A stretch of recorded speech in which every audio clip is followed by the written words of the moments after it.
नमस्कार, स्वागत है आप सभी का न्यूज इंडिया पर और आपके साथ मैं हूं आंचल कादियान। मैं हूं आपके साथ पूजा मोहन पांडे। और शुरुआत करते हैं पेपर लीक मामले को लेकर के, जहां देश भर में बवाल मचा हुआ है। ऐसे में नीट पेपर लीक मामले में सीबीआई की तरफ से बड़ी कार्रवाई की गई है। गुजरात में 7 जगहों पर ताबड़तोड़ छापेमारी की गई है। नीट पेपर लीक मामले पर लगातार छापेमारी में बड़ी कार्रवाई के दौरान सीबीआई ने गुजरात में 7 जगहों पर छापेमारी की। सीबीआई ने गुजरात के 4 जिलों आनंद, खेड़ा, अहमदाबाद और गोधरा में 7 ठिकानों पर शनिवार सुबह छापा मारा। इससे पहले सीबीआई ने शुक्रवार को भी झारखंड में एक स्कूल पर छापा मार करके कई गिरफ्तारियां की थी। तो इस बीच खास बात समझ लीजिए, सीबीआई जब गुजरात पहुंची तो कुछ ऐसे आरोपी थे जिनसे पूछताछ गुजरात में करना चाह रही थी सीबीआई, लेकिन गुजरात पुलिस ने उनकी कमांड देने से मना कर दिया था। अब ऐसे में सवाल ये उठ रहे हैं कि आखिरकार गुजरात पुलिस क्यों कोऑपरेशन नहीं कर रही थी। लेकिन इस बीच इन तमाम घटनाओं के बीच नीट को लेकर के जिस तरीके का विरोध प्रदर्शन पूरे देश के अंदर देखने को मिल रहा है, उस विरोध प्रदर्शन के चलते ही सीबीआई लगातार देश के अलग अलग हिस्सों में, खासकर गुजरात के 7 ठिकानों पर कल छापेमार कार्रवाई करती नजर आई, जिसमें आनंद की बात करें, खेड़ा की बात करें या फिर गोधरा की बात करें, ऐसे तमाम 7 स्थल हैं। और सिर्फ ये 7 जगह नहीं है, बल्कि सीबीआई को जहां जहां से भी लीड मिल रही है, सीबीआई कोई भी एक ऐसी कड़ी को छोड़ना नहीं चाहती जिसमें कोई भी कल्पेट बच पाए। बिल्कुल। और देखिए, ना केवल गुजरात में बल्कि देश की अलग अलग जगहों पर सीबीआई पहुंच रही है, छापेमारी कर रही है, कड़ी से कड़ी जोड़ करके इस पूरे गुत्थी को सुलझाने की कोशिश कर रही है कि कोई भी आरोपी ना बचे। एनटीए पर लगातार सवाल उठ रहे हैं, छात्र सड़कों पर नजर आ रहे हैं, देश भर में प्रदर्शन कर रही है, अपने लिए इंसाफ मांग रहे हैं, सरकार से गुहार लगा रहे हैं कि कार्रवाई यहाँ पर होनी चाहिए। ऐसे में जिस तरीके से देश भर में छात्रों का बवाल देखने को मिला, दूसरी तरफ विपक्ष की तरफ से सवाल उठाए गए, तो बड़ी जिम्मेदारी सीबीआई के हाथों में दी गई कि सीबीआई इस पूरे मामले को लेकर के जांच करे और जो भी आरोपी हो उसे सजा दी जाए।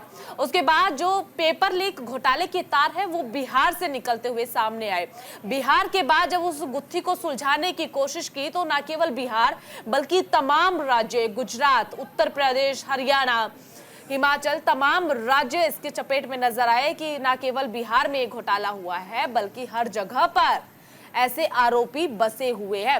इसलिए कड़ी से कड़ी जोड़ करके सीबीआई अब सुलझाने की कोशिश यहां पर कर रही है। जिन जिन आरोपियों की गिरफ्तारी हुई है उन आरोपियों से पूछताछ की जा रही है। जो भी नाम सामने आते हैं, जो भी ठिकाना पता चलता है, फौरन सीबीआई की टीम वहां पर पहुंचती है ताकि आगे आने वाले वक्त में नीट जैसा पेपर फिर एक बार इस तरीके की धांधली नीट पेपर में ना देखने को मिले। इसीलिए कड़ी से कड़ी कार्रवाई सरकार की तरफ से कहा जा रहा है कि पूरी गुत्थी को सुलझने के बाद जो भी आरोपी सामने आएंगे उन्हें कड़ी से कड़ी सजा दी जाएगी।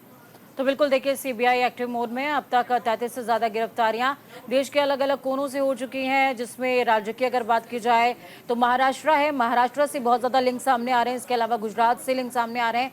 झारखंड में पहली कड़ी मिली थी, रांची के आसपास का ये सेंटर था। उसके अलावा बिहार में संजीव मुखिया का नाम सामने आया, कई सारे पॉलिटिकल करेक्शन संजीव मुखिया के बताए गए। उसके बाद उत्तर प्रदेश में कई सारे जो नेक्सस के लोग हैं, नीट का जो नेक्सस पूरा फैला हुआ है, इसको चीटिंग नेक्सस कहेंगे, नेक्सस फैला हुआ है, इसकी कड़ी जुड़ती हुई उत्तर प्रदेश से भी नजर आई, बिहार से नजर आई, झारखंड से नजर आई और देश के अलग अलग कोनों से लोग पकड़े गए हैं।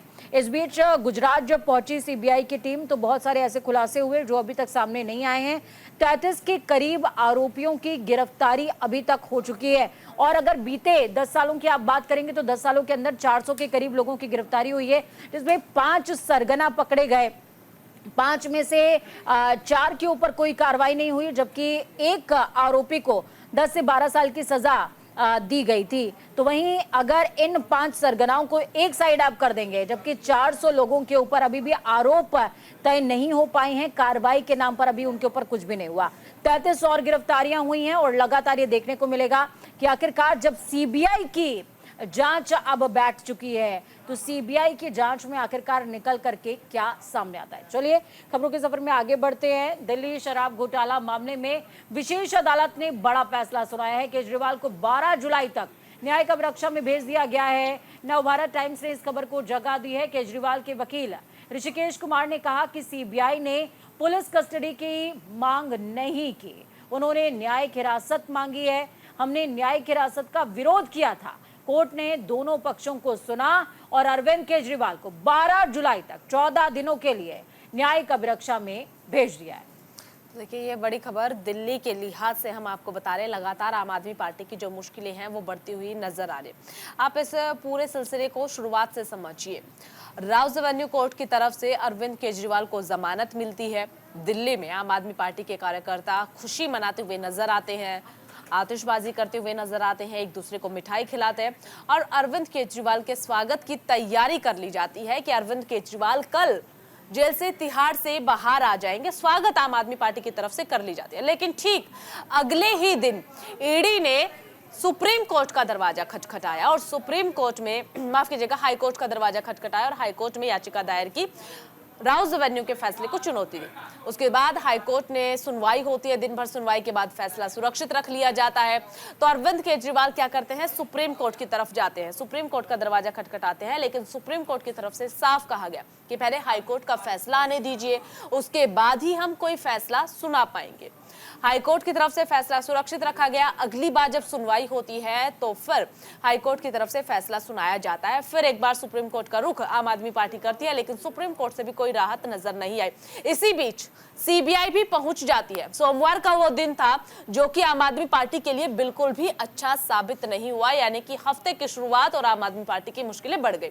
सोमवार के दिन तिहाड़ जेल में ही सीबीआई के अधिकारी पहुंच जाते हैं, कई बयान दर्ज करते हैं। उन्हीं बयानों के आधार पर फिर से कोर्ट में पेश किया जाता है अरविंद केजरीवाल को और रिमांड की मांग की जाती है। फिलहाल 14 दिन की न्यायिक हिरासत में भेजे गए हैं अरविंद केजरीवाल और बड़ा आरोप ये भी लगा है कि अरविंद केजरीवाल पूछताछ में सहयोग नहीं कर रहे हैं। हालांकि आम आदमी पार्टी की तरफ से कहा जा रहा था कि हमारा कोई भी घोटाले से लेना देना नहीं है, हमसे जो पूछा जाएगा हम पूछताछ में पूरा सहयोग करेंगे।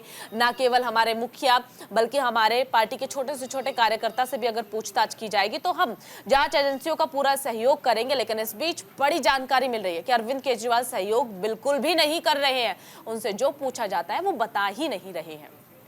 तो सीबीआई ने बड़े आरोप लगाए हैं अरविंद केजरीवाल के ऊपर। इस बीच सीबीआई के आरोपों को खारिज करते हुए आम आदमी पार्टी ने पीसी करी और आम आदमी पार्टी का सीधे तौर पर कहना कि न्यायिक जो प्रक्रिया है उसका उल्लंघन किया गया है, अनदेखी की गई है। और उसके अलावा सीबीआई ने सोमवार को पूछताछ करी थी अरविंद केजरीवाल से और पूछताछ के दौरान ही जब हाईकोर्ट का फैसला आना था उससे पहले ही सीबीआई ने कोर्ट में पेशी करवा दी अरविंद केजरीवाल की। उसी दौरान गिरफ्तार किया गया और जब कोर्ट की तरफ से न्यायिक अभिरक्षा का जिक्र किया गया कि न्यायिक अभिरक्षा आप ले लीजिए, तो उन्होंने कहा नहीं, हमें हिरासत चाहिए और हिरासत के दौरान हमें पूछताछ करनी है। लेकिन अरविंद केजरीवाल पूछताछ में सहयोग नहीं कर रहे हैं।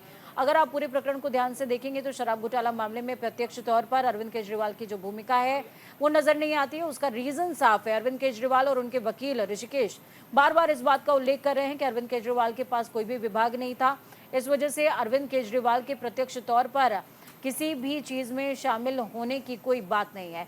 लेकिन सीबीआई ने जब एफआईआर दर्ज करी थी तो आम आदमी पार्टी और ईडी ने भी आम आदमी पार्टी को कहीं ना कहीं पूरे लूप में लिया था और आम आदमी पार्टी को भी आरोपी बनाया था, जिसके बाद लगातार शिकंजा कसता हुआ नजर आ रहा है। हालांकि आम आदमी पार्टी इस बात से डिनाई कर रही है लगातार कि अरविंद केजरीवाल की कोई भूमिका नहीं है और उनको राजनीतिक उद्देश्यों के चलते बार बार फंसाया जा रहा है। खबरों में आगे बढ़ते हैं। भारी बारिश की वजह से अफरा तफरी का माहौल देखने को मिल रहा है। 18 राज्यों के अंदर 4 दिनों के लिए अलर्ट जारी किया गया है। अमर उजाला ने इस खबर को जगह दी है। मानसून की अच्छी बारिश की वजह से धान की बुआई में तेजी आई है। तो वहीं कृषि मंत्रालय ने ताजा आंकड़े भी जारी किए और उन्हीं ताजा आंकड़ों के अनुसार किसानों ने अब तक 23 करोड़ 70 लाख हेक्टेयर में गर्मियों में बोए गए धान की बुआई की है, जो पिछले साल इस अवधि के मुकाबले 1.71% अधिक है। तो देखिए, किसानों के लिए अच्छी खबर है। हालांकि कई जगहों पर भारी बारिश की वजह से लोगों के सामने तमाम तरह की परेशानियां भी आई हैं।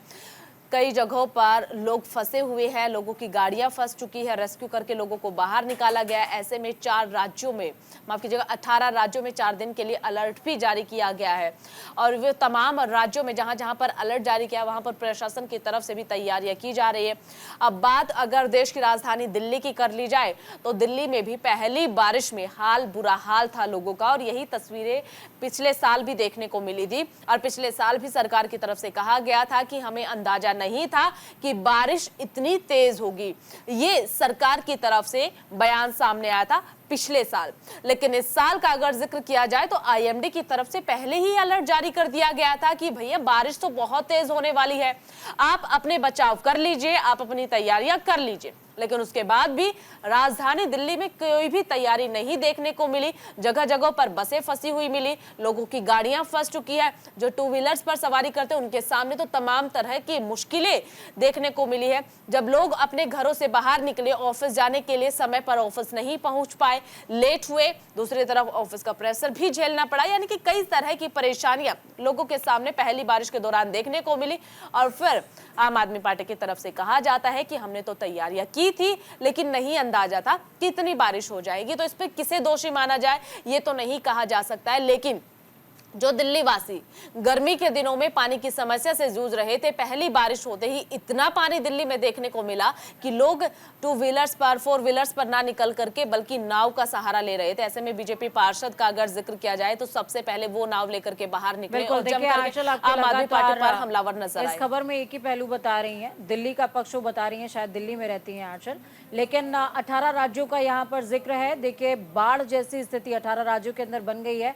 खासकर हिमाचल और अरुणाचल प्रदेश का जिक्र बहुत ज़्यादा ज़रूरी हो जाता है, जहां पर बाढ़ जैसी स्थिति बन गई है। इसके अलावा असम से भी आप बीते दिनों खबरें सुन रहे थे कि किस तरीके से तीस्ता नदी के अंदर बाढ़ जैसी स्थिति बनी। बांग्लादेश से वो नदी आती है जो कि सीधे तौर पर इंडिया के अंदर इम्पैक्ट डालती है, और वो इम्पैक्ट यहाँ के लोगों के लिए ज़मीन की कटान से लेकर के घर के ढह जाने तक सामने आता है। इस बीच खास बात यह है कि आईएमडी ने 18 राज्यों के लिए अलर्ट जारी किया है, लेकिन किसानों के लिए अच्छी खबर क्यों है वो भी समझ लीजिए। जो धान की बुआई होती है, जब धान की बुआई होती है तो धान ऐसी फसल है जिसके लिए पानी ज़्यादा चाहिए होता है, और आप आधुनिक तौर पर देखेंगे तो ट्यूबवेल से या फिर अन्य संयंत्रों के जरिए पानी की पूर्ति धान की फसल के लिए नहीं हो सकती। इसलिए किसान हमेशा मनाता है कि बारिश अच्छी हो जाए, ताकि धान की फसल की जब वो बुआई कर रहा होगा, जब वो उसको रोप रहा होगा, तो उसकी खपत अच्छी हो और वो पैदावार अच्छी नजर आए। लेकिन इस बीच आईएमडी ने ये भी कहा है कि किसानों से लेकर के तमाम अलग अलग राज्यों के प्रशासनों तक को इस बात की व्यवस्था करनी होगी कि अगर बाढ़ जैसी स्थितियां बनती हैं तो उनसे निपटा कैसे जाए। 18 राज्यों का जब यहाँ पर जिक्र हो रहा है तो उसमें पंजाब का भी जिक्र है, उत्तर प्रदेश के कई सीमांचल क्षेत्रों का भी जिक्र है। सीमांचल जब मैं कह रही हूँ तो आपको क्या समझना है, बिहार समस्तीपुर से लगा हुआ वो क्षेत्र, गोरखपुर से लगे हुए वो क्षेत्र जहाँ पर अक्सर बाढ़ आ जाती है। बलिया, समस्तीपुर, गोरखपुर और बहराइच वाला ये जो क्षेत्र है, यहाँ पर अक्सर पानी का फ्लो देखने को मिलता है, क्योंकि नेपाल से पानी छोड़ा जाता है जो कि बिहार होते हुए सीधा उत्तर प्रदेश के अंदर एंटर करता है। फिर इसके बाद आप आगे बढ़ेंगे तो आपको कुछ और राज्यों का जिक्र जरूरी हो जाएगा। हिमाचल प्रदेश, असम, अरुणाचल प्रदेश। हिमाचल का जो इम्पैक्ट है वो सीधे दिल्ली में नजर आता है। दिल्ली में यमुना का बहाव बढ़ता है, हरियाणा से पानी होते हुए आगे दिल्ली की तरफ आता है, दिल्ली से फिर ये फ्लो आगे बढ़ता है और दक्षिण की तरफ जाता है। एक पूरी तरीके से फ्लो है जिसको फॉलो करते हुए आईएमडी ने 18 राज्य की पानी का फ्लो एग्जैक्टली देश में किन किन राज्यों से होता हुआ दक्षिण की तरफ आगे बढ़ेगा और दक्षिण से होते हुए पश्चिम और पूर्वांचल की तरफ आगे बढ़ेगा, उसको देखते हुए 18 राज्यों का यहाँ पर जिक्र किया है। आप सोच ये भी सकते हैं कि भाई 28 राज्य हैं देश के अंदर, लेकिन फिर भी यहाँ पर 18 का जिक्र क्यों? वाटर फ्लो के अकॉर्डिंग 18 राज्यों का जिक्र यहाँ पर किया गया है और उसको देखते हुए मैनेजमेंट के लिए भी कहा गया है। और चलिए अब इसी के साथ खबरों में आगे बढ़ते हैं। श्योक नदी में डूबने से 5 जवानों की जान चली गई है। रक्षा मंत्री राजनाथ सिंह ने श्रद्धांजलि अर्पित किया। हिंदुस्तान टाइम में भी इस खबर को बड़ी ही प्रमुखता के साथ छापा है। लद्दाख में सैन्य अभ्यास के दौरान सेना का टैंक T-72 श्योक नदी में अचानक से आई बाढ़ में डूब गया, जिसकी वजह से कई जवान जवानों ने दम तोड़ दिया। तो जेसीओ समेत 5 जवान शहीद हुए हैं। सेना के हिसाब से घटना शनिवार सुबह के वक्त 1 बजे वास्तविक नियंत्रण रेखा यानी कि एलएसी के पास न्योमा चुशूल इलाके में हुई है। सेना ने सभी सैनिकों के शव नदी से निकाल लिए हैं। तो इस बीच देखिए, हम आपको ये जो न्यूज़पेपर है इसमें आप वाटर फ्लो भी देखिए, और वाटर फ्लो के अकॉर्डिंग आपको जो एक तरह की ट्रिटी होती है, ट्रिटी के अकॉर्डिंग सेना के जवानों को भले ही बॉर्डर पर लड़ाई ना लड़नी हो, लेकिन 6-6 महीने में या 3-3 महीने के अंदर युद्ध अभ्यास करना होता है। तो वाटर टैंकर्स को पानी में फ्लो आउट किया गया था, जिसमें जेसीओ किस तरीके से जेसीओ में बैठे हुए जवानों के साथ में यह हादसा हुआ है, ये सामने आया है। और इस हादसे के बाद सैनिकों के शवों को नदी से बाहर निकाल लिया गया है। तो वहीं रक्षा मंत्री राजनाथ सिंह ने भी श्रद्धांजलि अर्पित की है। देश के लिए बेहद ही दुखद खबर है। खबरों का रुख आगे करते हैं। जेडीयू की बैठक में बिहार सीएम नीतीश कुमार ने बड़ा फैसला लिया है। दरअसल जो ये फैसला है वो संजय झा को लेकर के लिया गया है। संजय झा को अब कार्यकारी अध्यक्ष बनाया गया है। संजय झा को जेडीयू का कार्यकारी अध्यक्ष बनाया गया है। जानकारी तो ये भी मिल रही है कि जेडीयू कार्यकारिणी की बैठक में संजय झा को जेडीयू का कार्यकारी अध्यक्ष बनाने पर सहमति बनी है।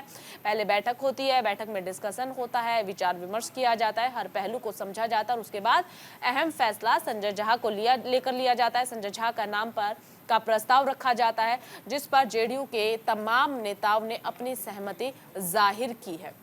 तो देखिए, कार्यकारिणी के अध्यक्ष नियुक्त हो चुके हैं संजय झा। इस बीच 2 अहम नाम हैं जो लगातार चर्चा में चल रहे थे, लेकिन संजय झा को माना इसलिए जा रहा है कि इनका नाम पर प्रस्ताव पे मुहर इसलिए लगी है और प्रस्तावित भी नाम इसलिए किया गया क्योंकि नीतीश कुमार के काफी करीबी हैं, और नीतीश कुमार के करीबी होने का बेनिफिट संजय झा को मिला है। कार्यकारिणी के अध्यक्ष बन चुके हैं और अब अहम फैसलों में आपको बैठक लेते हुए, अध्यक्षता करते हुए और अहम फैसले लेते हुए इनकी रणनीति का असर आपको नजर आएगा।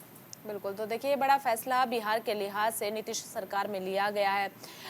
संजय झा के नाम को लेकर के पहले बैठक में प्रस्ताव रखा जाता है। इससे पहले कई दिनों से ही बिहार को लेकर के तमाम तरह की खबरें सामने आ रही थी। संजय झा को लेकर के भी खबरें सुनने को और देखने को मिल रही थी।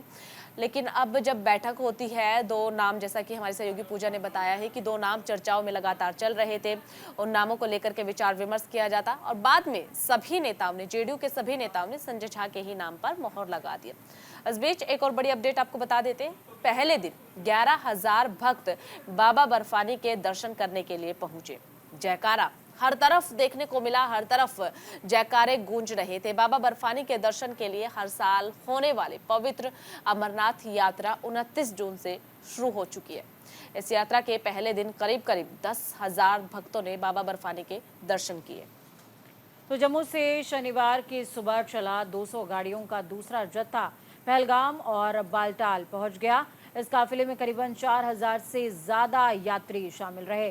सभी श्रद्धालु प्रशासन की व्यवस्थाओं और सुरक्षा प्रबंधों से खुश तो नजर आए ही, लेकिन यात्रा के रूट पर लगने वाले जाम से सभी नाखुश भी नजर आए हैं। आपको बता दें कि ये जो यात्रा है कई देशों से होकर के गुजरती है और इस बीच जिस तरीके की सुरक्षा डिप्लॉयमेंट होती है वो अपने आप में काबिले तारीफ होती है। हालांकि चूंकि बाबा बर्फानी के दर्शन करने वालों का जो जत्था है वो इस बार काफ़ी बड़ा है और अच्छे तादाद में लोग पहुंचे हैं, जिसकी वजह से जाम जैसी स्थितियां भी बन रही हैं। हालांकि इस यात्रा में जाने के लिए यात्रियों को पहले अपना हेल्थ चेकअप कराना होता है, उसके बाद वो हेल्थ सर्टिफिकेट सबमिट करना होता है और भी कई सारी जो फॉर्मेलिटीज़ हैं रजिस्ट्रेशन से लेकर के तमाम चीज़ों की वो पूरी करनी होती हैं। आपका मेडिकल चेकअप होता है और भी तमाम जो फॉर्मेलिटीज़ हैं उनको पूरा करने के बाद ही आप बाबा बर्फानी के दर्शन कर पाते हैं। बाबा बर्फानी को लेकर के कहा जाता है कि ये अंतिम यानी कि मोक्ष यात्रा है और इस जगह पर मुक्ति की जो कहानी है, अमरता की कहानी, वो माता पार्वती को शिव ने सुनाई थी, जिसके बाद इस यात्रा का नाम अमरनाथ यात्रा पड़ा। और अमरनाथ बाबा बर्फानी जो हैं वो यहाँ पर स्वयं से प्रकट होते हैं। एक शिवलिंग की आकृति प्रकट होती है, ये अमूमन 20 फीट के आसपास की होती है, जिसके दर्शन करने के लिए लोग पहुँचते हैं। और 15 दिनों तक ये जो बर्फ़ की आकृति है, शिवलिंग की आकृति है, ये लगातार बनती रहती है। उसके बाद जब 15 दिनों के बाद ये अपने चरम पर होती है, उसके बाद ये ढलना शुरू होती है। देखिए, आपको बता दें कि 29 जून से अमरनाथ यात्रा की शुरुआत होती है। पहले जत्थे को रवाना करने के लिए हरी झंडी एलजी मनोज सिन्हा की तरफ से दिखाई गई, जहां हर तरफ बाबा बर्फानी के जयकारे गूंज रहे थे, श्रद्धालुओं के चेहरों पर मुस्कुराहट देखने को मिली। वहीं कहीं ना कहीं एक खबर ये भी मिल रही है कि जो जाम लग रहा था, जो ट्रैफिक लग रहा था, ट्रैफिक की वजह से श्रद्धालुओं के चेहरों पर निराशा भी देखने को मिली। ट्रैफिक से भी लोग जूझे, यानी कि किसी भी खबर के दो पहलू होते हैं, एक अच्छा और एक बुरा। बाबा बर्फानी के दर्शन करने के लिए प्रशासन की तरफ से पहले ही तमाम तैयारी कर ली गई थी। खासकर जम्मू कश्मीर का अगर हम जिक्र करें तो जम्मू कश्मीर में सुरक्षा व्यवस्था के लिहाज से हर तरह की तैयारियां यहां पर की गई थी। पहले ही कई जगहों पर सर्च ऑपरेशन की खबरें सामने आई थी कि सर्च ऑपरेशन चलाए जा रहे हैं, ताकि जब अमरनाथ यात्रा की शुरुआत हो तो कोई भी अप्रिय घटना इस बार ना देखने को मिले, और जो बाबा के दर्शन करने के लिए श्रद्धालु पहुंच रहे हैं वो बेहद ही शांतिपूर्ण ढंग से, बेहद प्रिय ढंग से बाबा बर्फानी के दर्शन कर सके। इसलिए सुरक्षा के लिहाज से भी प्रशासन की तरफ से यात्रा को लेकर भी तमाम तैयारियां कर ली गई थी। उसके बावजूद अब भी ट्रैफिक से लोगों को जूझना पड़ रहा है, यानी कि श्रद्धालुओं को जूझना पड़ रहा है। उसे लेकर के तमाम शिकायतें अभी भी मिल रही है कि ट्रैफिक को लेकर के कोई व्यवस्था प्रशासन की तरफ से नहीं की गई है। हर जगह पर थोड़ा सा चलते हैं कि ट्रैफिक लग जाता है, जिसकी वजह से हमें देर हो रही है। हालांकि पहला जत्था जब रवाना हुआ था उसमें करीब करीब माना जा रहा है कि पहले दिन 10,000 के करीब श्रद्धालुओं ने दर्शन किए हैं। 29 जून से ये यात्रा शुरू हुई थी और श्रद्धालुओं में खासी खुशी देखने को मिली है। बाबा बर्फानी के दर्शन करने के लिए श्रद्धालु लंबा इंतजार करते हैं कि कभी अमरनाथ यात्रा की शुरुआत होगी, कब हम दर्शन कर पाएंगे। तो इंतजार यहाँ पर 29 जून को श्रद्धालुओं का खत्म हुआ। फिलहाल दूसरा जत्था भी रवाना हो चुका है। अब दूसरे जत्थे में कितने लोग पहुंचे हैं, कितने बाबा के दर्शन कर पाएंगे, इसकी जानकारी जैसे ही मिलेगी तो न्यूज इंडिया आपको जरूर बताएगा। लेकिन फिलहाल आपको बता दें कि करीब 10,000 श्रद्धालु जो दर्शन करके आए हैं, जब उनसे बातचीत की गई तो वे काफी ज्यादा खुश नजर आए। उन्होंने बताया कि जो दर्शन है वो बेहद ही अच्छे ढंग से हुए हैं। जिस तरह की व्यवस्था प्रशासन की तरफ से की गई है, प्रशासन की काफी तारीफ वो श्रद्धालु करते हुए नजर आए। लेकिन जो अभी तक नहीं पहुंच पाए हैं वो श्रद्धालुओं की तरफ से ट्रैफिक को लेकर के कुछ शिकायतें यहाँ पर मिल रही है। तो इस बीच आपको बता दें कि जम्मू कश्मीर के अंदर जिस तरीके से जम्मू कश्मीर के मेनली 4 क्षेत्र रियासी, डोडा, काठवा जैसे तमाम जो क्षेत्र हैं वहाँ से अप्रिय घटनाओं की खबर सामने आई, आतंकी एक्टिविटीज़ की घटनाएं सामने आई, जिसके बाद सेना को बहुत मशक्कत करनी पड़ी है। उसका रीज़न ये समझ लीजिए कि कश्मीर से ये यात्रा शुरू होती है और ऐसे में अमरनाथ यात्रा के शुरू होने से पहले जो टेरर एक्टिविटीज़ हैं वो इस क्षेत्र में बहुत ज़्यादा बढ़ जाती हैं। उसको देखते हुए प्रशासन इस बार बहुत ज़्यादा अलर्ट था, सर्च ऑपरेशंस भी लगातार चलाए गए। और आपको जान करके ताज्जुब होगा कि जितना 2 देशों के बीच में सिक्योरिटी फोर्सेस डिप्लॉय होती हैं उससे लगभग 3 से 4 गुना ज़्यादा सिक्योरिटी इस यात्रा के दौरान डिप्लॉय की जाती है। चलिए खबरों में आगे बढ़ते हैं। कोलकाता में सीजीआई चंद्रचूड़ का बड़ा बयान सामने आया है। कहा जजों की भगवान से तुलना गलत है। दैनिक जागरण ने इस खबर को जगह दी है। सुप्रीम कोर्ट के चीफ जस्टिस डीवाई चंद्रचूड़ ने कहा कि हम जजों की जिम्मेदारी आम लोगों के हित में काम करने की है। जजों की भगवान से तुलना करने की परंपरा खतरनाक है। जब लोग कोर्ट को न्याय का मंदिर कहते हैं तो इसमें एक बड़ा खतरा है। वो ये है कि हम खुद को उन मंदिरों में बैठकर भगवान मान बैठे हैं, और अब भगवान से तुलना करना ये उचित नहीं है। ये सीजीआई की तरफ से कहा गया है कि जजों की तुलना भगवान से करना कहीं से भी उचित नहीं है। हालांकि न्याय का मंदिर कोर्ट को कहा जाता है, और जब भी लोग वहां पर न्याय की गुहार लगाने के लिए आते हैं, अपनी शिकायतें लेकर के पहुंचते हैं, तो कहा जाता है कि न्याय के मंदिर में पहुंचे हैं, न्याय जरूर मिलेगा। ऐसे में जो जज वहां पर बैठते हैं वो अपने आप को भगवान समझने लगे हैं। लेकिन अब मुझे ऐसा लगता है व्यक्तिगत तौर पर सीजीआई चंद्रचूड़ की तरफ से बयान सामने आया और कहा है कि मेरी व्यक्तिगत राय ये है कि ये कहीं से भी उचित नहीं है। किसी भी इंसान की भगवान से तुलना करना गलत है, पूरी तरीके से गलत है, और ये परंपरा बिल्कुल खतरनाक अब बनती जा रही है। तो इस बीच आपको बता दें कि डीवाई चंद्रचूड़ जो कि सीजीआई हैं वो किसी के श्री चरणों में नतमस्तक होने के लिए पहुंचे थे। इस दौरान उन्होंने कहा कि न्याय प्रणाली एक तरीके से देश के आधारिक और कोर स्तंभों में से एक है, कोर पिलर्स में से एक है, और इसको हमेशा ही निष्पक्ष और ईमानदार होना चाहिए, और ये होना चाहिए, ज़रूरी है। जज की कुर्सी पर बैठा व्यक्ति सिर्फ एक माध्यम है, माध्यम कि वो न्याय प्रक्रिया को कानून के हिसाब से, कानून के एंगल से डिफाइन कर सके और निष्पक्षता और ईमानदारी के साथ, स्पष्टता के साथ, मुखरता के साथ एक निर्णय सुना सके, ताकि न्यायपालिका पर लोगों का भरोसा बना रहे। अगर जज की कुर्सी पर बैठा हुआ इंसान, न्यायपालिका में निर्णय की कुर्सी पर बैठा हुआ इंसान अपने आप को अगर भगवान समझने लगेगा और लोग न्यायालय को न्याय का मंदिर समझने लग जाएंगे। यहाँ पर उन्होंने मंदिर को 2 से 3 बार कोड किया है। उन्होंने कहा कि अगर मंदिर समझने लग जाएंगे तो जज, जाहिर सी बात है कि अपने आप को भगवान समझने लग जाएगा, और भगवान जो चाहता है वो करता है, जो समझता है वो करता है। तो आप भगवान नहीं हैं, आप इंसान हैं, इंसान जिसको कानूनों का एक शस्त्र दिया गया है, जिन मापदंडों के अनुसार आपको फैसला करना होता है। फैसला इस बात का कि क्या 2 पक्ष जो मेरे सामने आए हैं उनमें से कौन सही है, कौन गलत है, न्यायिक मापदंडों के अनुसार। और उसके लिए जज का, न्यायपालिका का निष्पक्ष और ईमानदार होना बहुत जरूरी है। दरअसल देखिए, जब भी कोई लोग होता है, पीड़ित होते हैं, वो जब न्याय के मंदिर में यानी कि कोर्ट पहुंचते हैं अपनी गुहार लेकर के, तो वो जज से कहीं ना कहीं बहुत ज़्यादा उम्मीद लगा करके बैठ जाते हैं कि पक्ष हमारे ही फेवर में होगा। ये तो कहावत आपने सुनी होगी कि कोई कितना भी गलती कर ले, लेकिन अपनी गलती कोई भी इंसान स्वीकार नहीं करता है। ठीक वैसे ही कोई भी कितना अपराध कर ले, स्वीकार नहीं करते हैं, अपने आप सब सही लगते हैं। और सही मानने के चक्कर में जब कोर्ट तक वो मामला पहुंचता है तो वहां पर दोनों ही पक्षों को अपने अपने पक्ष सही लगते हैं, लेकिन जज को दोनों पक्ष सही नहीं लगते हैं। जज दोनों ही पक्षों को बड़े ही ध्यानपूर्वक ढंग से समझता है, सुनता है, सभी सबूतों को देखता है, उसके बाद एक फैसला जज की तरफ से लिया जाता है। अब जब दूसरा जो पक्ष होता है, एक पक्ष के फेवर में फैसला हो जाता है, जो दूसरा पक्ष होता है वो कहीं ना कहीं जज को दोषी मानने लग जाता है, जज के ऊपर तमाम तरह के सवाल उठाने लगते हैं।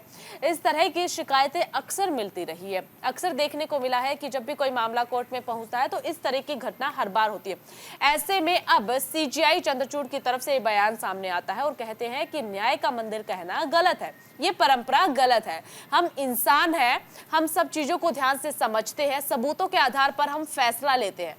हम भगवान नहीं है, इसलिए हमें भगवान मानना सही नहीं है। ये कहीं से भी, किसी भी एंगल से उचित नहीं है। इस बीच आपको बता दें कि गृह मंत्री अमित शाह की तरफ से भी एक बड़ा बयान सामने आया है। उन्होंने हरियाणा विधानसभा चुनाव में अकेले चुनाव लड़ने की घोषणा की है कि भारतीय जनता पार्टी हरियाणा विधानसभा चुनाव में अकेले चुनाव लड़ेगी। पार्टी राज्य में अकेले चुनाव लड़ेगी, अकेले चुनावी मैदान में उतरेगी। शनिवार को ये अमित शाह की तरफ से बयान सामने आया। दरअसल आपको बता दें कि हरियाणा में विधानसभा चुनाव जल्द ही होने वाले हैं, जिन्हें लेकर के बड़ा ऐलान पहले से ही भारतीय जनता पार्टी की तरफ से कर दिया गया है, क्योंकि सियासी गलियारों में गूंज थी क्या बीजेपी इस बार अकेले चुनाव लड़ेगी हरियाणा में या फिर गठबंधन के साथ चुनावी मैदान में उतरेंगे। हालांकि बीजेपी का फिलहाल गठबंधन टूट चुका है। इसके साथ ही उन्होंने दावा किया है कि पार्टी लगातार तीसरी बार बहुमत के साथ हरियाणा की सत्ता को फिर से हासिल करने जा रही है। हरियाणा की पॉलिटिक्स को अगर आप समझेंगे तो आपको समझ में आएगा कि इस बार के लोकसभा चुनावों के अंदर किस तरीके से बीजेपी वर्सेस कांग्रेस में सीधी टक्कर देखने को मिली है। और चूंकि इक्वल सीटें दोनों को ही मिली हैं तो इस वजह से उत्साह विपक्ष का भी जो है बढ़ा हुआ है, कांग्रेस का उत्साह बढ़ा हुआ है और कांग्रेस भी ग्राउंड पर अपने आप को मजबूत करने में जुट गई है। हालांकि बीजेपी ने पिछली बार जेजेपी के साथ जिस तरीके से गठबंधन किया था, गठबंधन टूट गया और इस बार नायब सिंह सैनी के नेतृत्व में अकेले चुनाव लड़ने का ऐलान बीजेपी कर चुकी है। और इसको आधिकारिक घोषणा ही समझिए, क्योंकि अगर अमित शाह इस बात को कह रहे हैं, वो पार्टी के आला कमान हैं और अगर वो इस बात को कह रहे हैं तो इस पर स्टैंपिंग ही आप समझिए कि बीजेपी अकेले चुनाव लड़ने जा रही है। लेकिन सियासत एक ऐसी चीज़ है जहां पर संभावनाओं से गुरेज नहीं किया जा सकता है। क्षेत्रीय पार्टियां इस बार इस मुकाबले को थोड़ा सा दिलचस्प बना सकती हैं, क्योंकि जब लोकसभा चुनाव होता है और जब विधानसभा के चुनाव होते हैं तो दोनों ही चुनावों में मुद्दे थोड़े से अलग होते हैं। क्षेत्रीय मुद्दों के आधार पर विधानसभा चुनाव होते हैं और उसमें क्षेत्रीय दलों का दबदबा भी ज़्यादा नजर आता है। बिल्कुल, देखिए हरियाणा में अब कुछ ही महीनों बाद विधानसभा चुनाव शुरू हो जाएंगे, जिसे लेकर के तैयारियां अभी से शुरू कर दी गई है। बीजेपी की तरफ से बड़ा ऐलान कर दिया गया है कि वो अकेले ही चुनावी मैदान में उतरेंगे और जीत का परचम हरियाणा में एक बार फिर से लहराया जाएगा। दूसरी तरफ अगर कांग्रेस का जिक्र किया जाए तो कांग्रेस पार्टी की तरफ से भी साफ कहा जा रहा है कि इस बार जो जीत है वो कांग्रेस के हिस्से आने वाली है। हरियाणा की जनता ने परिवर्तन का मूड बना लिया है। इस बार जनता जो है वो परिवर्तन चाहती है। बयानबाजी अभी से शुरू हो चुकी है, लेकिन जनता ही तय करेगी कि आखिरकार विधानसभा चुनाव में किसे जीत दिलवानी है, किसे हार। देखिए, इस बीच अगर हम नजर डालते हैं लोकसभा चुनाव पर, लोकसभा चुनाव में 5-5 का आंकड़ा रहा है, 5 बीजेपी 5 कांग्रेस। ऐसे में कांग्रेस इन्हीं आंकड़ों के आधार पर कह रही है कि इस बार जो जनता है वो परिवर्तन का मन बना चुकी है। लोकसभा चुनाव में हमने देखा, दीपेंद्र हुड्डा का यहाँ पर मैं जिक्र करना चाहूंगी। जब लोकसभा चुनाव चल रहे थे उस वक्त ही चुनावी रैली के दौरान दीपेंद्र हुड्डा ने कहा था कि लोकसभा चुनाव में हमारी पार्टी को चुनना बेहद जरूरी है। अगर हरियाणा की जनता हमारी पार्टी को चुनती है, कांग्रेस को जीत हासिल करवाती है, तो यानी कि हरियाणा विधानसभा चुनाव में जीत कांग्रेस पार्टी की पक्की है। लेकिन हरियाणा में, न केवल हरियाणा में बल्कि देश के किसी भी राज्य में लोकसभा चुनाव के और विधानसभा चुनाव के मुद्दे अलग अलग रहते हैं। अब विधानसभा चुनाव में जब चुनावी मैदान में स्टार प्रचारक उतरेंगे, कैंडिडेट उतरेंगे, तो उनके मुद्दे क्या रहने वाले, उन्हीं मुद्दों के आधार पर जनता चुनने वाली है कि आखिरकार सरकार किसे को बनाना है, सरकार किसे नहीं चुनना। हालांकि भारतीय जनता पार्टी की तरफ से अभी गृह मंत्री अमित शाह ने कहा है कि अकेले चुनावी मैदान में उतरेंगे और अकेले लड़ेंगे। लेकिन आपको बता दें कि बीजेपी से खासी नाराजगी हरियाणा की जनता की देखने को मिल रही है, खासतौर पर पूर्व मुख्यमंत्री मनोहर लाल खट्टर की। तो चलिए खबरों में आगे बढ़ते हैं। झारखंड पूर्व सीएम हेमंत सोरेन का बड़ा बयान सामने आया। कहा, विधानसभा चुनाव के बाद राज्य में बीजेपी का सफाया हो जाएगा। द हिंदू ने इस खबर को जगह दी है। जेल से बाहर आने के बाद अगले ही दिन झारखंड के पूर्व मुख्यमंत्री हेमंत सोरेन ने भारतीय जनता पार्टी पर जमकर निशाना साधा है। जेएमएम नेता सोरेन ने शनिवार को बीजेपी पर उनके खिलाफ साजिश रचने का आरोप लगाया। उन्होंने दावा किया कि आगामी विधानसभा चुनाव के बाद झारखंड से बीजेपी का सफाया हो जाएगा। अपने आवास पर जेएमएम कार्यकर्ताओं को संबोधित करते हुए सोरेन ने कहा कि उन्हें जेल में बंद करने की साजिश रचने वालों के खिलाफ विद्रोह होगा। झारखंड के लोग बीजेपी को बिल्कुल भी बख्शेंगे नहीं और इसका जो परिणाम है वो रिजल्ट जब आएगा, चुनाव का रिजल्ट जब आएगा तब देखने को साफ तौर पर मिलेगा। आपको बता दें कि 31 जनवरी को हेमंत सोरेन को गिरफ्तार किया गया था। गिरफ्तारी से पहले हेमंत सोरेन ने सीएम पद से इस्तीफा दे दिया था। उसके बाद चंपई सोरेन फिलहाल झारखंड की कमान संभाले हुए हैं। जब जमानत मिली, रांची हाईकोर्ट की तरफ से जमानत मिली थी हेमंत सोरेन को, तब सवाल यही गूंज रहे थे, क्या अब आगे आने वाले वक्त में एक बार फिर से जो चुनाव होने वाले हैं, चुनाव प्रचार के लिए क्या ये जमानत दी गई है, क्या चुनाव प्रचार करते हुए नजर आ सकते हैं। जिस तरीके से विधानसभा चुनाव अब झारखंड में होने वाले हैं, वक्त कम बचा हुआ और उससे पहले जमानत मिलना, अरविंद केजरीवाल की जमानत से जोड़ करके तुलना यहां पर की जा रही थी। अरविंद केजरीवाल की जमानत, क्योंकि ये लोकसभा चुनाव में अरविंद केजरीवाल को जो जमानत दी गई थी वो चुनाव प्रचार के लिए दी गई थी, उससे जोड़कर यहाँ पर देखा जा रहा था। उसके बाद जैसे ही हेमंत सोरेन जेल से बाहर आते हैं, बड़ा ऐलान यहाँ पर कर देते हैं। बयान उनकी तरफ से सामने आ जाता है कि जीत तो हमारी ही होने वाली है। यानी कि कहीं ना कहीं ये कहा जा सकता है कि जमानत जरूर मिली है हेमंत सोरेन को, लेकिन इस जमानत का भरपूर फायदा जेएमएम उठाती हुई नजर आएंगी। विधानसभा चुनाव की तैयारियां जेएमएम इन दिनों में अब बखूबी कर रही है ताकि एक बार फिर से झारखंड में जीत का परचम लहराया जा सके। तो इस बीच आपको बता दें कि 3573 घंटों के बाद, यानी कि 5 महीनों के बाद जब हेमंत सोरेन जेल से बाहर आए, तो उन्होंने जेल से बाहर आते ही सबसे पहले इस बात का ऐलान किया था कि मुख्यमंत्री चंपई सोरेन ही रहेंगे, उन्हीं के नेतृत्व में हम चुनाव लड़ने जा रहे हैं। विधानसभा का चुनाव और किसी तरीके का जो फेरबदल है वो नजर नहीं आने वाला है, क्योंकि चंपई सोरेन ने हेमंत सोरेन की गैर मौजूदगी में जिस तरीके से पार्टी को बहुत ही तटस्थता और मजबूती के साथ में संभाला, वो अपने आप में बड़ी बात थी। लेकिन इस बीच ये भी समझिए कि सीता सोरेन, जो कि उनके हेमंत सोरेन के बड़े भाई की पत्नी है, विधवा हैं, वो इस समय बीजेपी के खेमे में चली गई हैं और उनकी पत्नी कल्पना सोरेन जेएमएम का ही हिस्सा हैं और उनकी गैर मौजूदगी में लगातार बहुत ही मुखरता के साथ चुनाव प्रचार में वो एक्टिव मोड में नजर आए। माना यह जा रहा है कि कल्पना सोरेन की भूमिका इस बार भी चुनाव प्रचार के दौरान रहेगी, लेकिन इस दौरान जो भूमिका है वो शिबू सोरेन की देखने को झारखंड के अंदर मिलने वाली है। शिबू सोरेन बहुत ज्यादा ऐलान भी करेंगे और ग्राउंड पर एक्टिव मोड में नजर आएंगे ताकि जीएमएम को फायदा हो। और इसका इंपैक्ट अभी से समझ लीजिए कि बीजेपी के ऊपर अटैकिंग मोड में जीएमएम आ चुकी है। बिल्कुल। अब खबरों में आगे बढ़े और बात महाराष्ट्र की करें तो महाराष्ट्र में शिंदे सरकार की तरफ से भी एक बड़ा फैसला लिया गया है। फैसला ये कि सभी धर्मों के बुजुर्गों को धार्मिक यात्रा जो है वो सरकार कराएगी। इस दौरान महाराष्ट्र के सीएम एकनाथ शिंदे ने ये बड़ा फैसला लिया है और कहा कि मुख्यमंत्री तीर्थ दर्शन योजना के तहत सभी धर्मों के वरिष्ठ नागरिकों के लिए ये यात्रा होगी। उन्होंने इसी के साथ इस बात का भी जिक्र किया कि इस योजना के लिए नियम बनाए जाएंगे, उन्हीं नियमों के आधार पर यात्रा करवाई जाएगी। सरकार सभी धर्मों के उन वरिष्ठ नागरिकों को तीर्थ यात्रा की सुविधा देने जा रही है जो अपनी बदौलत यात्रा करने में असमर्थ हैं। आपको बता दें कि शिंदे सरकार भले ही इस बात का अनाउंसमेंट करने जा रही है, लेकिन केजरीवाल सरकार, उत्तर प्रदेश सरकार और मोहन यादव सरकार यानी कि एमपी गवर्नमेंट, छत्तीसगढ़ गवर्नमेंट लगातार इस एक सुविधा को बुजुर्गों के लिए लगातार एक्टिव मोड में चला रहे हैं, जिसका काफ़ी ज़्यादा बेनिफिट भी नज़र आता है ग्राउंड पर वोटिंग्स के तौर पर। लेकिन इस दौरान जो महाराष्ट्र सरकार ने ऐलान किया है वो काबिल तारीफ, क्योंकि हर रिचुअल के अंदर लगभग ये माना जाता है कि आप अंतिम समय तक अपने धार्मिक क्षेत्रों के और जो मेन धार्मिक क्षेत्र हैं उनके अगर दर्शन कर लेते हैं तो ईश्वर के यहाँ आपको थोड़ी सी संतुष्टि ज़रूर मिलती है। और चलिए इस बीच आगे बढ़ते हैं। अडानी ग्रुप के कई चाइनीज कंपनियों के साथ हुए समझौता, कांग्रेस ने प्रधानमंत्री नरेंद्र मोदी पर निशाना साधा। एक बार फिर से कांग्रेस पार्टी की तरफ से निशाना साधा गया और ये निशाना आपको बता दें कि शनिवार के दिन साधा। शनिवार को प्रधानमंत्री नरेंद्र मोदी पर एक समाचार रिपोर्ट को लेकर के निशाना कांग्रेस पार्टी ने साधा है। कांग्रेस नेता जयराम रमेश ने पीएम मोदी पर हमला बोलते हुए कहा कि अडानी समूह ने अपने सौर उत्पादन परियोजना में मदद के लिए 8 चीनी कंपनियों का चयन किया है। तो आपको बता दें कि कांग्रेस लगातार बहुत ज़्यादा एक्टिव मोड में अडानी वर्सेस नरेंद्र मोदी, या यूं कहें कि अडानी विद नरेंद्र मोदी का जिक्र लगातार करती आई है।